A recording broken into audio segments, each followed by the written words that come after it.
Hey everybody, welcome to another episode of the Book More Show. It's Stuart here, joined by Betsy. Betsy, how are you doing? I'm fantastic. Good morning. How's it going across there in sunny Florida? It is sunny this morning. That's a good thing. We've had a lot of rain. Time for a break and get outdoors. It's actually pretty nice across here in the UK as well at the moment. We recorded on Saturday morning and I'd kind of slightly missed time going to the gym today, so I didn't get back long before we started recording. So people might have heard before, I work at a standing desk as well. So if I sound slightly out of breath, it's part excitement of recording and part exhaustion from cutting it a bit fine, getting back from the gym. There you go. We've got an exciting call today. So we talked about it briefly a few weeks ago before we got onto the back-to-back book promotion episode that we did. So we were talking about social media and people talking about advertising their book on Facebook or using it in different groups.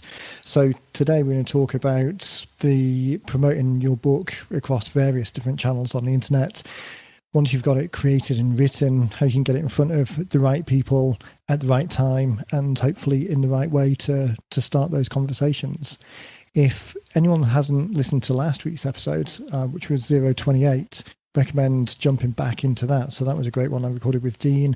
We were talking about the follow-on and engaging people in a conversation after they've requested a copy of the book. So how you can structure emails to guide the conversation to a next step. So anyone that's not listened to that yet, jump back either now or after the show and listen to that one, because these two together are really going to be a nice feed.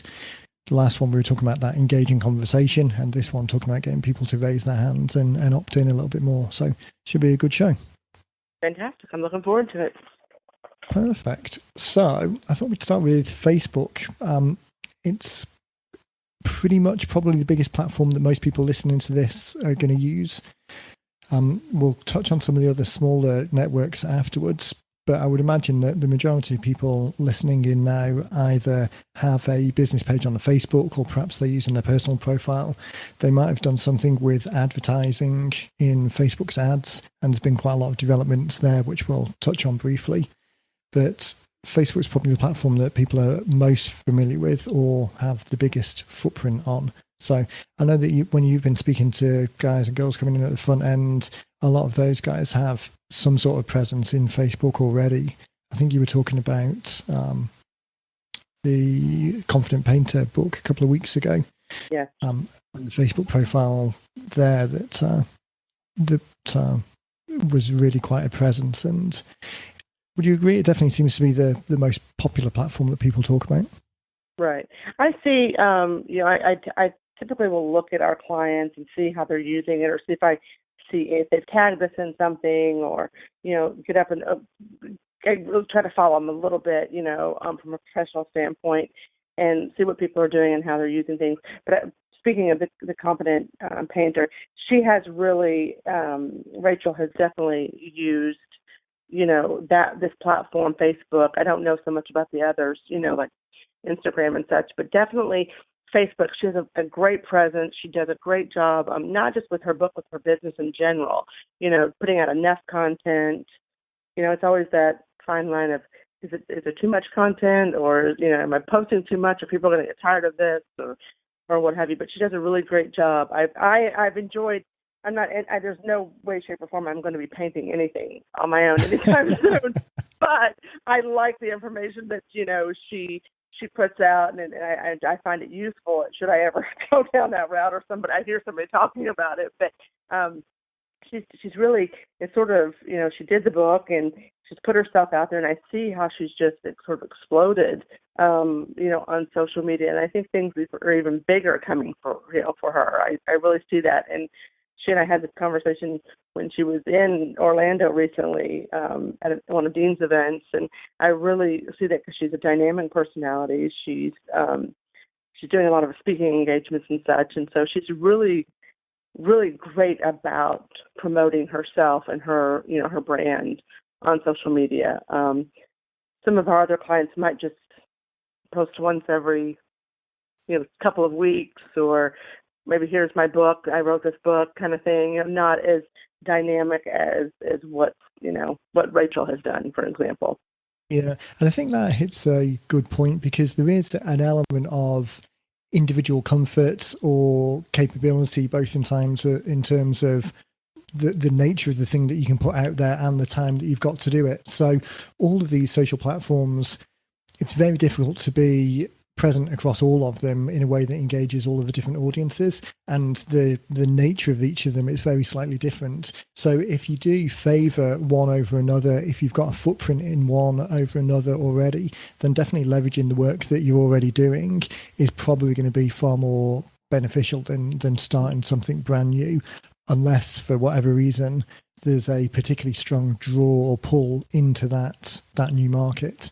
So with a Facebook page, if you're putting stuff out there already, adding the book to that mix and having the book as a kind of a tentpole referral destination is going to work much better than if you're not particularly active in it, and then just every now and then you're pushing something up that is really just a promotional piece saying, hey, go and grab a copy of this, if you haven't been doing anything to engage that audience beforehand. I think there's a couple of different elements to Facebook. It's probably worth going into each of them briefly. Of course, like all of these things, we're trying to cover this in a 30-minute podcast. So on whichever one of these elements sort of resonates with you, or you've got a presence in already that you want to develop, there's lots of further reading on the subject, and the tools change all the time as well. So definitely we're not aiming to be provide an answer here. This is really a touch point, the kind of high level view, and then you can go in and dig into it a little bit more. Some of the resources that you might want to look at are people like Ryan Deiss' Digital Marketer area for all of the Facebook, a lot of the Facebook techniques and strategies that they use are very useful, and they've got quite a big team there to keep on top of those changes. Following what Gary Vaynerchuk's doing on social media, not only kind of what he's teaching or suggesting, but actually what he does himself. That's a great way, not so much probably on Facebook maybe, but on some of the other platforms. So finding someone that already has a lead in your marketplace, seeing what they're doing, and then being inspired by those guys and seeing what you can do similarly is probably a good strategy. And starting small with something is probably better than trying to get overwhelmed with the totality of what it could be. Just doing something is going to move the needle in a positive direction. Yeah, absolutely. That's a great, excuse me. Because it can become overwhelming, can't it? I mean, we see it even with trying to stay on top of the Facebook channel that we've got. It's very... it's difficult sometimes, yeah. Yeah, if it's not front of mind, if there isn't a strong procedure and process that means you keep it updated, it's very challenging to just remember to do it, if nothing else. So anything that you can do to build those processes in. So going forward, people will see just on our Facebook channel particularly, the number of things that we're sharing there has increased already and is increasing going forwards as we change certain practices and procedures. So we're better now at promoting the podcast when that comes on. Some of the book covers and what other people are doing, we've changed the processes slightly internally, so the images that we've got to work with are a little bit more engaging and they're in a place that's easy to grab. So when we do think about needing to update something on Facebook, it's then not a challenge to go and find something or create something in order to put there. Hopefully all of these assets are in the right place, ready for us to grab. And anything that you can do as you listen to this in your own business to collect those things so it's there ready to go at the time that you've got some time and attention to focus on it. Again, all of these little tricks and tactics to streamline the process, to ease it, is just going to help. And equally, you don't have to do this yourself. It may well be worth the investment to find another resource to do it, either internally within the team by switching some priorities around, giving someone the task, or by finding someone external to the organization that has an interest in the capability of doing this. It might well be worth that effort. And linking it all back to the book is then a great way of having a tentpole destination. So as you're posting or commenting on other things, 1 in every 3 thing that you're talking about might be relevant to the book, and having that as something that you can refer back to. So kind of adding the value of the post that you're making. Here's a brief answer and there's more available freely here being the book. Then all of that builds and gives you just more assets, more tools in your tool belt to ultimately capture the leads and start the conversation. Absolutely. We were talking, you said something that made me think about, because with our organization, there's certain things that I put on social media, on Facebook, and then there's certain things that you do. I do most of the books, you do the podcast, but I have found, and I have a lot of sometimes I talk to some of a certain generation of our clients that say, oh, no, yeah, that's too much work. I don't want to get on that stuff, that Facebook, or the Facebook, or, because it's just not something that's familiar or comfortable to them. Facebook on the internet. Yeah, exactly. So, and then others who say, gosh, every time I get on Facebook, I get distracted and I forget what I'm doing. And I understand that. So what I do, and I'm not Facebook savvy. I mean, really and truly, like on my personal page, I just go on, I look at stuff, and I don't know all the tricks of the trade, across the board. So I'm pretty simple-minded when it comes to it. But I found that feature recently that allows you to schedule posts. And so instead of having to do something every single day, you can take one block of time and just set it up to post, if you want to do every other day or every day or whatever, and it'll set it up for you. So you're not spending so much time going onto the Facebook, getting distracted, forgetting what you're doing. And that's one of the things that I shared that with someone. I mean, I was very proud of myself personally because I was like, I can't believe this exists, and then I shared that with someone who was one of our older clients, older than me, and he was like, "This is the greatest." I mean, it was like I just discovered sliced bread or something, because he was just like, "Oh, that's fantastic! I didn't know you could do that." So there's little things like that, and you're always giving me little tips and telling me things that you're able to see and do with Facebook. But that's just a simple thing. You can block out 15 minutes of your time, do all your postings, set them up as much as you want, and boom, it's already finished for you, for the week or 2 weeks or whatever. So little trick there. That links back into the whole book premise. I mean, that's relatively straightforward thing that you might assume that other people would know. Mm-hmm. A lot of people don't know.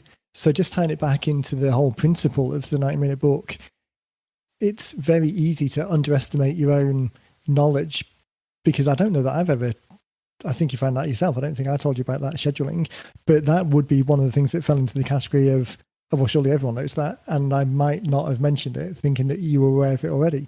So just going back to the whole benefit of the 90-minute book and the ease of writing a book that helps people take those first steps, solve those early problems, and start a conversation.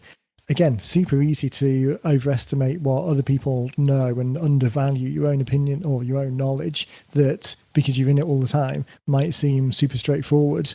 So we just skip over it. Yeah, that's a great point. Absolutely. Yeah, definitely. One of the other tools, and I just realised that we're probably about a quarter of an hour into the 30-minute show and barely off the first point again. I might have to make these shows a little bit longer. But the other point on scheduling and keeping your time and attention focused on the job in hand and limiting distractions, there are services like Buffer is one of the biggest ones that will allow you to schedule posts external to the service itself. So there's a free tier for connecting a small number of accounts and then paid tiers for connecting a larger number of accounts. But it's relatively easy to go in, connect up all your social profiles, and then schedule things without actually having to go into the app itself.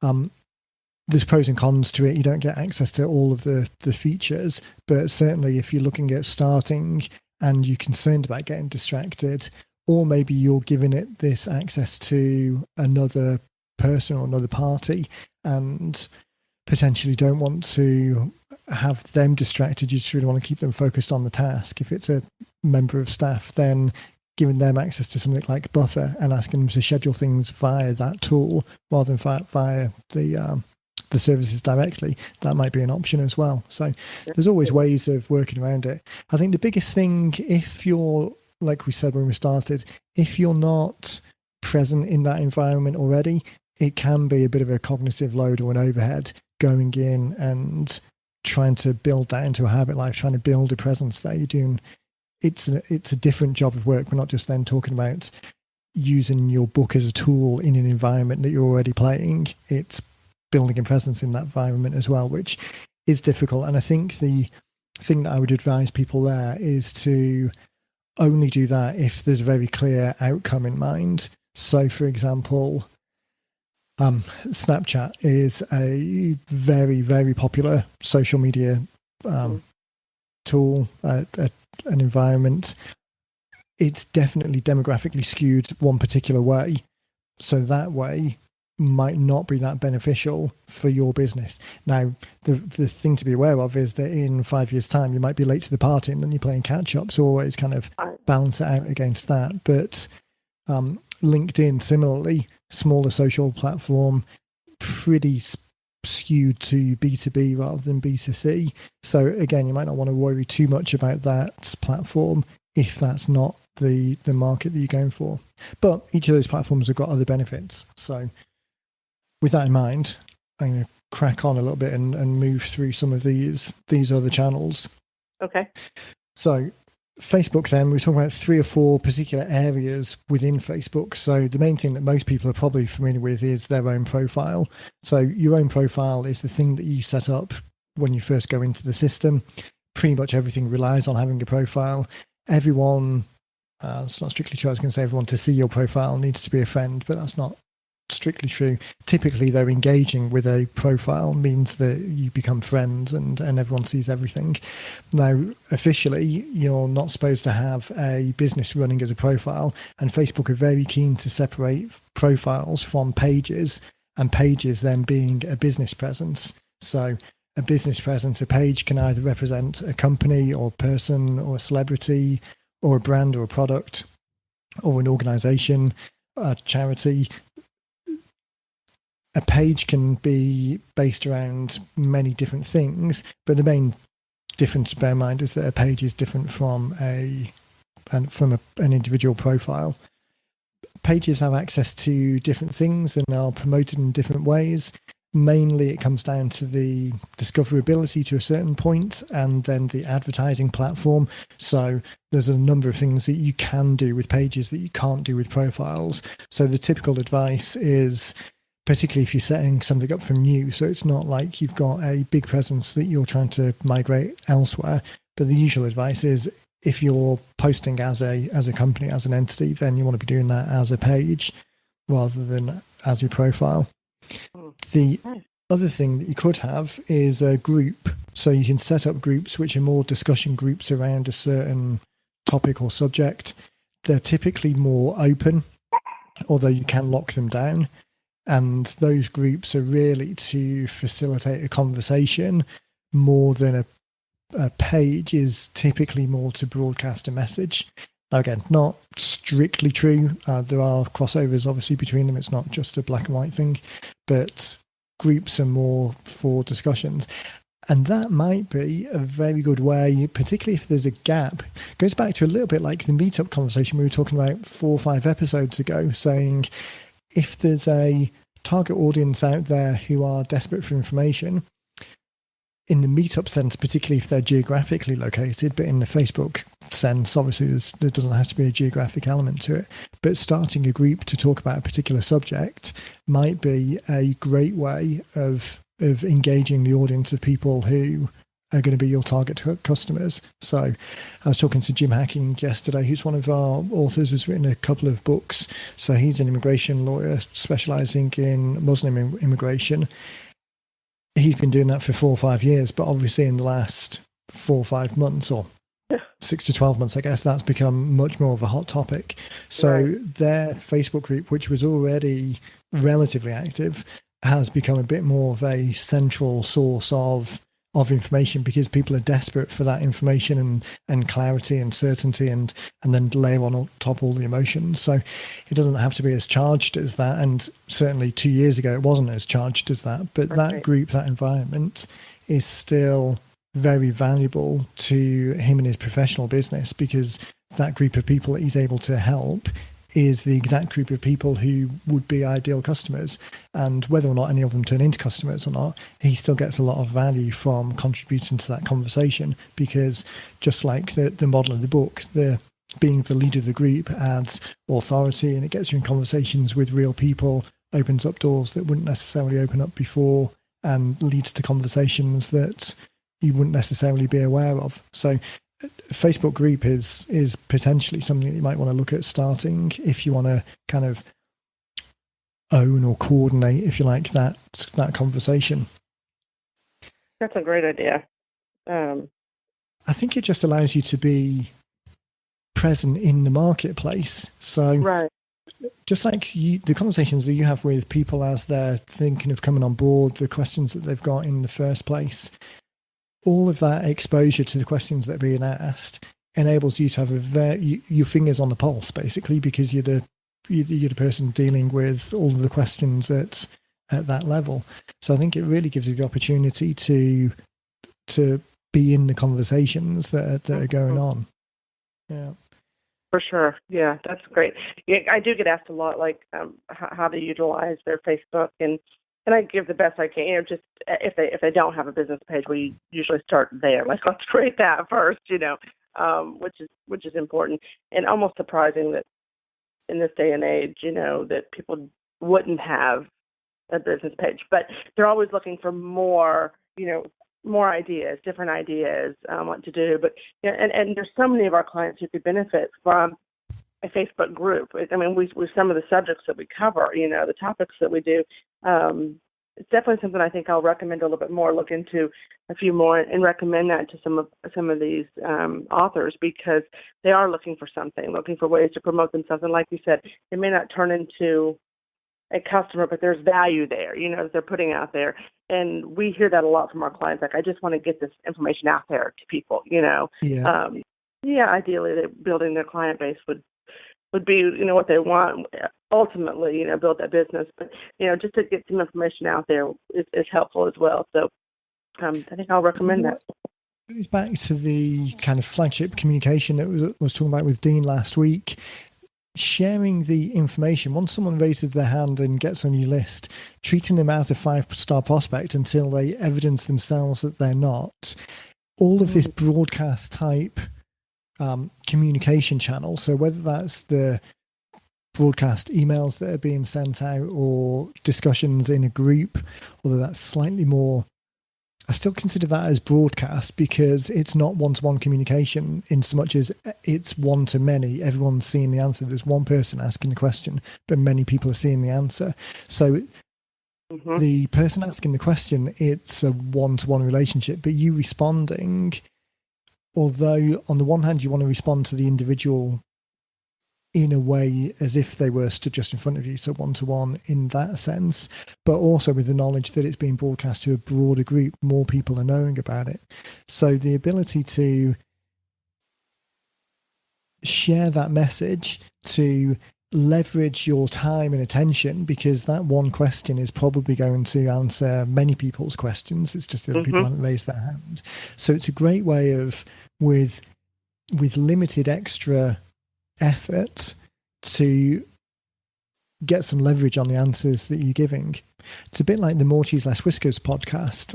Again, if anyone doesn't listen to that at the moment, I think probably the majority of people do, but the More Cheese Less Whiskers podcast that Dean does. So each week there's an hour conversation with someone who has raised their hand as saying, hey, let's get on the call for an hour, talk about hatching some evil schemes, mainly based around the 8 profit activators, which we've talked extensively about here.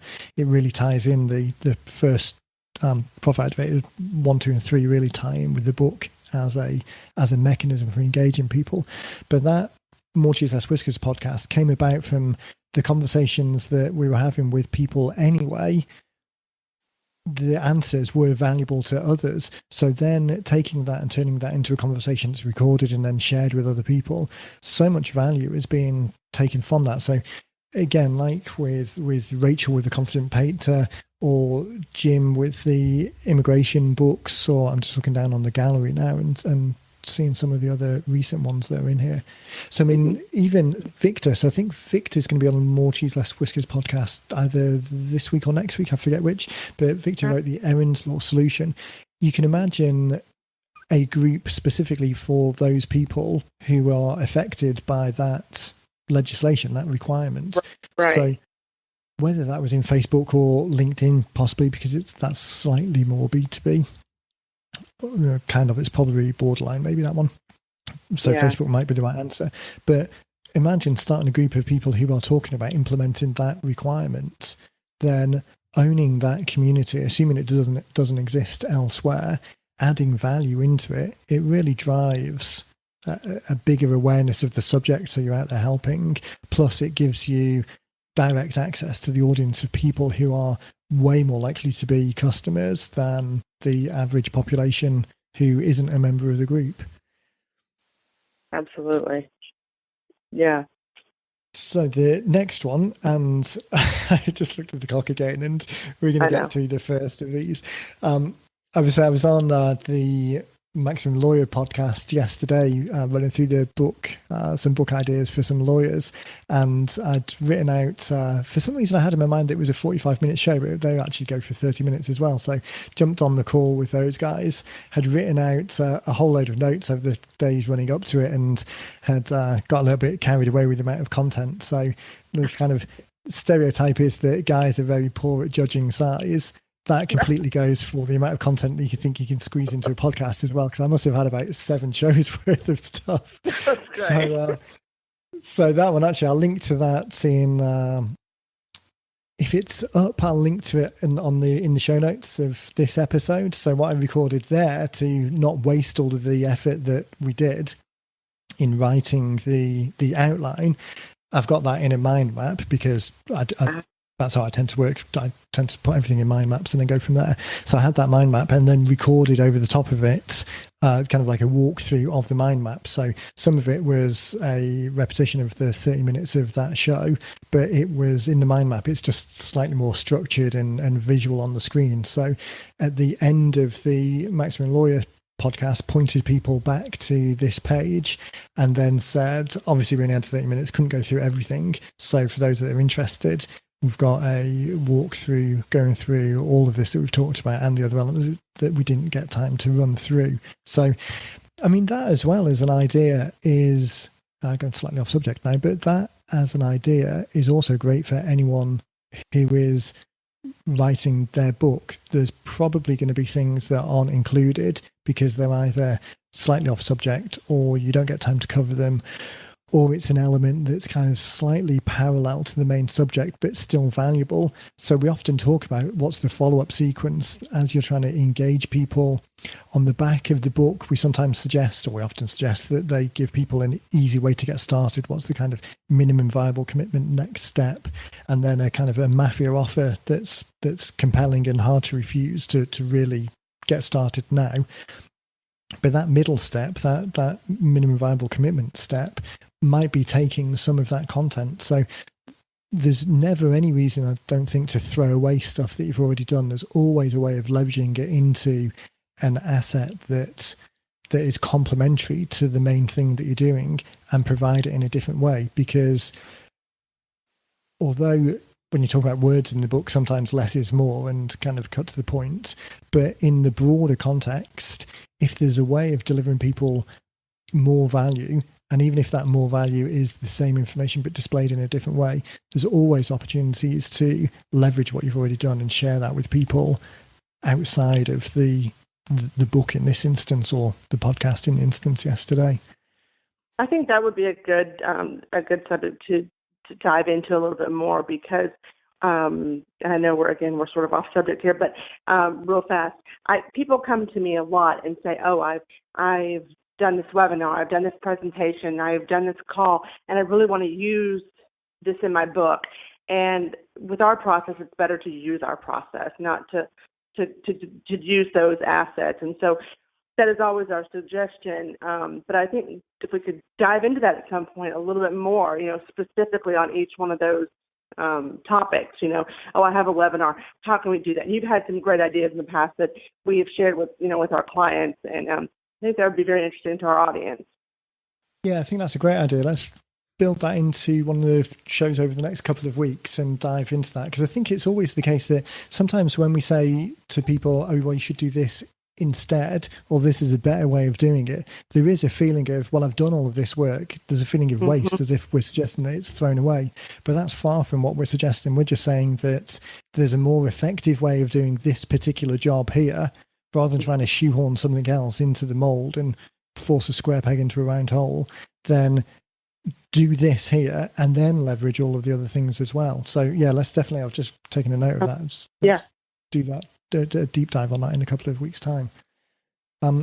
So to wrap up the Facebook one, we just blasted past 30 minutes. So let's wrap up the Facebook one. We can do some of the other social channels in the next show, and then we can hit the using the other assets as one after that. Although, as I'm saying that, of course, when people hear this, that order will be slightly out of order because we've got a couple of guest previous authors coming on to run through how they've used it. So it's, this is podcast time frame, not real time frame. Right. So finish off on Facebook then. So we've touched on already really profiles, pages, and groups.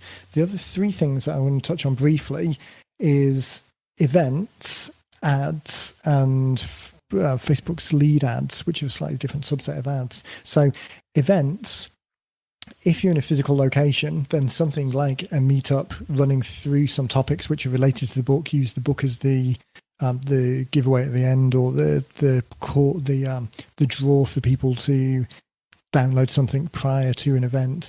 But hosting a physical meetup for something that's happening that people are interested in is a great way of adding value back in. So across in the UK here, work quite closely with the osteopathic clinic in Croydon, which is a big multidiscipline sports therapy osteopathy company. So they hold a couple of events, nutritional based ones, because they have a doctor working with them who's a dietitian.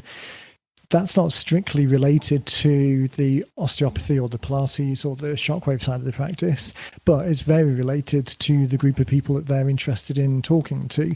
So health and wellness and dietary conditions, very popular subject. They've hosted a number of talks about it, run Facebook ads within the local geographic area to engage with people who are going to be interested, also sent it out to their existing client list, and then used that as a way to add more value back into the community and start a conversation. We used Facebook events ads for the book titles workshop that we ran a couple of weeks ago. So again, it doesn't necessarily have to be a physical event, but using Facebook as a way of advertising something that draws it in allows you to leverage their demographic platform to tie in with something that you might be doing anyway, like a call or a webinar or a physical session in a place. So events are always a good thing to think about because it gives you access to, it's just another road in, rather than just an ad saying get a copy of the book. Why not say we're doing a reading or workshop talking about this one particular topic, this one particular chapter in the book, free to attend, just need to RSVP here, and then it gives you an opportunity to capture the leads, capture the details, and start that conversation with people after the event, because you've started the conversation in a good way by helping them talk through the subject. Right. You know, I've noticed on Facebook lately something that's really gotten, and I would say celebrity types are using, the new Facebook is not that new, but the Facebook Live feature. Right, yeah.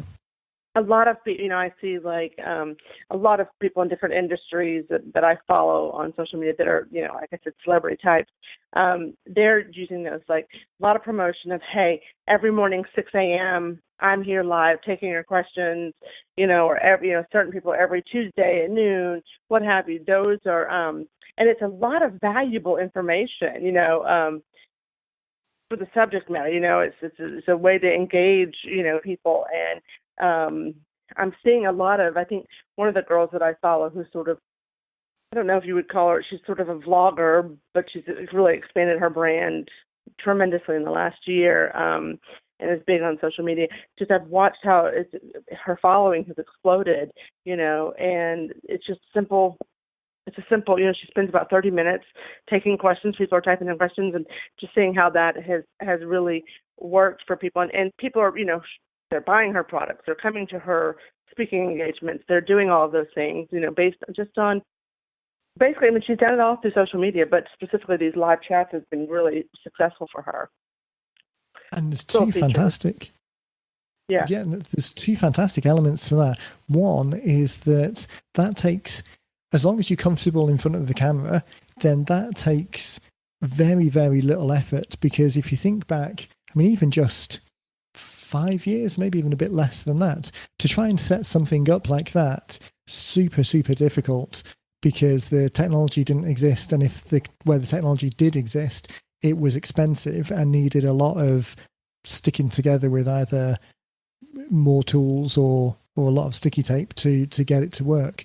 So it's super easy now to create that. You create a lot of unique content, answering questions that are the most valuable questions because people are asking them there and then, and in a way that is supporting the platform's requirements. So Facebook wanted to get into the live streaming stuff to counter Instagram were doing the same, although Instagram and Facebook, same thing. But Snapchat and those services, Periscope and Meerkat, all of those live video streaming services, that there was a huge spike in popularity. Facebook didn't want to, YouTube Live now as well. All of them don't want to miss the boat on these things. So you get an extra amount of promotion, an extra amount of juice pushed into what you're doing if what you're doing supports the platform's goals as well. So one of the pet peeves or bugs about Facebook is, regardless of how many people like the page, if you don't do anything to pay for promotion on a post, the reach is actually pretty small, because they want to encourage you to pay money to promote the post, of course. Right. Video, because and particularly live video, because they really wanted to push that on the platform. There was far more organic distribution of that, because you were supporting the platform's goals as well. So it's a fantastic way of watching what the platforms are doing and then doing something that also supports their goals, because you're going to get more bang for your buck doing that versus trying to fight the system and just complaining that you're not getting much reach on a post that is just text. I think it comes down to comfort and convenience as well. Like we were saying before, it's or familiarity maybe.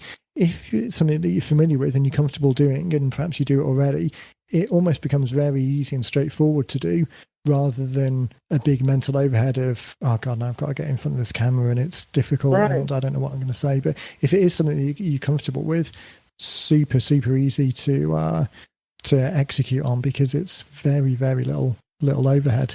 Fantastic. Yeah, idea. you know what I find is interesting? Like, some people will set a set location, their office, their studio, whatever, but people are so comfortable. People who are so comfortable are another level of comfort. They will be in the airport doing their live chat, walking through the airport doing their live chat. They're at the mall doing their live chat. They're wherever they are, they will just stop and do these live chats and live videos and stuff. And I think, that is so new. I mean, as we travel around, we see people, and it's like, oh, somebody's doing a true live, conversation with other people, around the world, essentially, wherever you are, the convenience of doing these things. You don't have to schedule time to be at a set location now. If you have your phone, you can do it. It's very simple, very easy. And that convenience, I mean, so I do very little video because it's not something that pops into my mind. It's just really, there's just no habit life around it at all. It's just not something that I think about. And I don't tend to consume that much video stuff either, but I consume hours and hours worth of podcasts every week. And I'm more than happy and comfortable and convenient just doing, you could turn a mic on in front of me and I'd more than happily talk about this, as we can probably tell, 45 minutes in. But so tying in what you want to do with what you're comfortable with doing is a great way of not making it too much mental overhead. So if video isn't your thing, again, with the caveat of, like we said before, there's always a risk that in 5 years' time you'll find yourself behind the curve of what everyone else is doing. But with that being said, particularly if you're getting started, just find the thing that's comfortable. So there are audio channels as well, which is similar to Facebook, live video streaming. They don't tend to get as much airtime, but they're definitely out there. So services like Anchor and SoundCloud, where it's easy to upload short audio rather than just video, that's definitely an option as well. As I say, the only difference is, or at the moment, is the kind of viral effect and the platform promotional effect of services like YouTube Live, Facebook Live, Snapchat. They're all very keen on promoting video, and you do get that organic boost that you won't necessarily get from other platforms. But it shouldn't be at the expense or the overhead of driving yourself to distraction to do it. But if it is something that you're comfortable with, like you said, I mean, even a few years ago, this would be super simple. But as you said, now just your regular phone is more than adequate to get this done. Yeah. Right. Perfect. Okay, So talking about getting it done, the last two things on the list were just ads and Facebook lead ads. So the only quick thing I want to mention on there is that Facebook does have a text per ad cap on the ads that they'll allow you to promote, because it's a relatively visual platform. It is a constraint. Now, the good thing about a book cover is a book has a specific exclusion from that quota. So I think the guidelines are about, I think they've upped it slightly recently, but it's about 20% text to image. The book cover is discounted from that. So because you've got a title on your book that really asks the question in the title, it's a great way of having a post that also has a book cover in it, is a great way of kind of sneaking some extra words, sneaking a message in below this cap that otherwise affects everyone else. And the worst case scenario is the ad wouldn't get run. The middle case scenario is it would get run, but far lower distribution or more expensive. Whereas a book cover being excluded from this, it's a great way of sneaking extra message under the radar. And then the last one to mention is Facebook lead ads, which are relatively new. So this allows people to opt in directly from the ad. So there's no need to add an additional, to ask additional questions, although you can if you want to. But there's a way of capturing name and email addresses just straight from the ad rather than having to direct people off to a landing page. So that's something to look into as well, Facebook lead ads. And as I said, when we started, there's a lot of information out there talking about how to best implement those. But very good. There we go. So I think we are probably just about done for today. Hopefully, all right. Hopefully we've given people some great information about Facebook. We'll touch on the other social networks in a show in the not too distant future. Facebook, I think, was probably the right one to hit first because it's probably got the widest distribution of people who are typically going to be listening into this. Anything on that you think we've missed? No, I think we got it. I think people probably are interested maybe a little bit on the other, how to use some of the other social media platforms. I think that would be a good conversation to have, touch on those, the other ones I use in air quotes there. So yeah, definitely we could touch on that at another time. Fantastic. Well, in that case, then we will wrap up.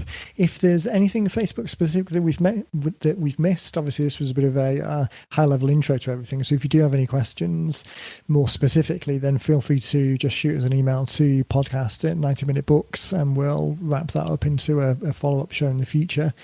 If there's any of the other social networks, the ones that I've got on the list here to cover are really kind of Instagram, Twitter, LinkedIn, Snapchat, and all of those a bit of a lighter touch than Facebook. But then we're also going to quickly talk about some of the online communities and AdWords briefly. So if there's anything specifically that you're interested that wasn't just read out in that list, again, shoot us a message through to podcast@90minutebooks, and we will see if we can get that included. So the show notes for this are going to be on our website as always. So head over to 90minutebooks.com/podcast. And this is episode 29. If you're ready to get started, again, head over to the website, just follow the Get Started links, and we'll be here waiting to help you get your book written and then ultimately out on one of the social channels. There you go. Okay. Thanks for your time again, Betsy. I will catch you next week. Sounds good. Take care.